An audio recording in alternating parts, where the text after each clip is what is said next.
Okay, so I'm going to use these sessions to go through the answers to questions in yesterday's day one lesson. Okay, so hopefully you can see the screen. One more thing is that I noticed that the actual PowerPoints disappeared, so I've put that back. Okay, and make that larger as well. Okay, so just two questions. I think it will be easier if I record it and then you can watch this video than directly having to go to YouTube. So everything's found all in one place. Okay, so let's first identify, oh, there it is. That's my pen that I need. Okay.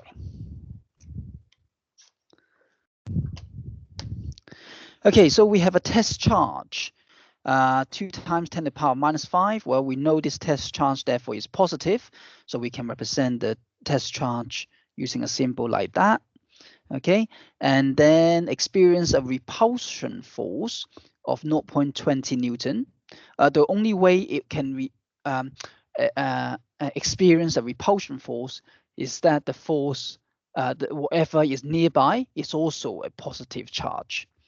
When placed within electric field of a positively charged source, so there you are. So it's caused by a positive charge. It determine the electric field strength at that point.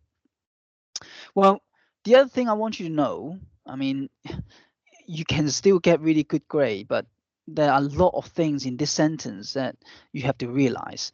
Electric field can be created by positive and negative charge separated in a gap. Okay, and then the electric field always go from positive to negative. That's the conventional field drawing we use. And so hence, I know by reading this sentence that there's electric field, therefore there must be a minus charge somewhere.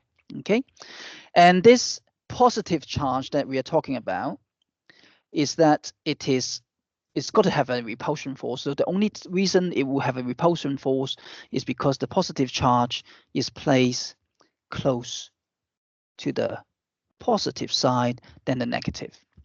Okay, so that force is experienced being pushing away, or if you like, pulling it that way or away from it, basically, using with a force of 0.20 Newton. Okay, so all we have to do is find a formula that links electric field, because we are we are asked to work out electric field. And it also has to link to force and charge Q. Okay, so the formula given in the formula sheets is actually E equal to F over Q. And so force is 0.20 Newton. And then if you divide that by 2 times 10 to the power minus 5, you will get 0.2 over 0.0002, and that gives you 10,000. So what's the unit? Well, the force is Newton per coulombs. So therefore, is Newton per coulomb. Okay, done. Now, the question is, what happened to this force? What happened to this charge? It's given, but you didn't use it. Well, that's because that force, F equal to 20 Newton, is already a representation of the charge worthy of 3 times 10 to the power minus 4. So that force has taken the charge into account. Okay, otherwise it wouldn't experience 0.20 Newton. Okay, so the F has taken into account the reaction due to the 2-point charge, if you like. And that's why we only need to use the test charge value. So be careful in exam. They almost certainly will give you this a second charge value. You only need to care about the one that is being focused on, which is this test charge here. Okay, So there you are. And then going a bit further then, find the electric field strength between a pair of parallel plates. So that's why I said it's basically a parallel plates. That's why it's got electric field. Position 4 centimeter apart. So you now have a distance. D is 4 centimeters. So with the parallel plate, we usually use the letter D. And when the potential difference between them is 300 volts. So if you imagine you put a voltmeter across here, it will read 300 volt. That's because there's a difference from one side to the other side. There's a difference of 300 volts. And that's why it's also sometimes called potential difference. It's measured in volts. So again, you can inspect the formula sheets and you will find E is equal to V over D. And so therefore is 300 divided by 0.04.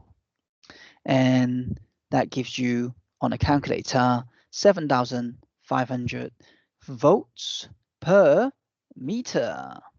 So volt per meter is also a way in which we can represent electric field strength. So you can see you got two different units that can be used to represent electric field strength, but you must use Newton per Coulomb when you are dealing with point charge, and when you're talking about the electric field strength within a parallel plate, you use volts per meter. So, and then now we go to the next question. Let's see. Nope. There we are. Okay, so RC timing. So RC, quickly think of tau. Tau is the time constant in a charging and dissipating of a capacitor. Has a time constant of 0.56. The value of resistor is 10K. Well, look at that. We know the time constant, we know the resistor. Without even reading the next sentence, I know it's going to ask me about capacitance. Calculate the value of the capacitor. Brilliant. So C is equal to tau over R. So you do time constant 0.56 divided by 15,000, and that will give you 37. Well, your calculator actually is going to give you 3.73 times 10 to the power minus 6. Well, in engineering, when we talk about capacitance, we definitely going to always use minus 3, minus 6, minus 9. So the way I would do it is I would turn it back to the minus 6, and that way I can simply write 37.3 microfarad. Okay, now if you had done it with minus 5, I think typically they will give you marks anyway, but you might be penalized in the future at university if you don't get this practice. All right. And then next thing is an RC circuit has a time constant. So you're looking at RC circuit, which is, it looks like this. So I think is always in parallel. If you're going to charge a capacitor, so this is your supply voltage. So battery goes there, and then you got your capacitors here, and then it charges it, and there's a load at the end, and that will give you RC time constant based on the R and Z value there. Okay, and then the question here is, it's got a time constant of 5 seconds. Okay, how long should be allowed for the capacitor to be considered fully charged? Now, this I don't know if Sir has covered this, but in general, generally speaking, to fully charge a capacitor,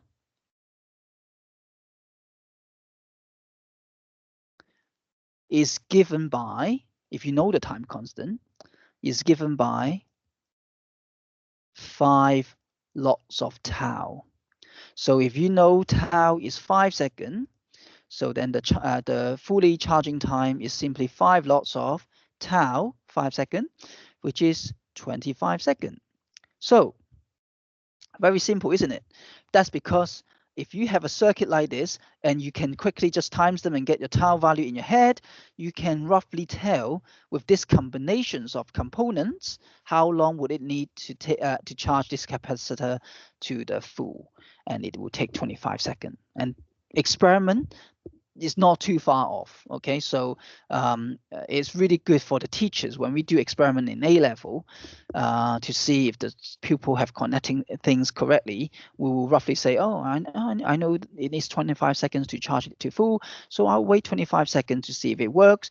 If it's get to the full maximum, because usually in the A level physics experiment, they have to hold a switch to put it on and then to charge it and then release the switch, and then the capacitor will discharge it.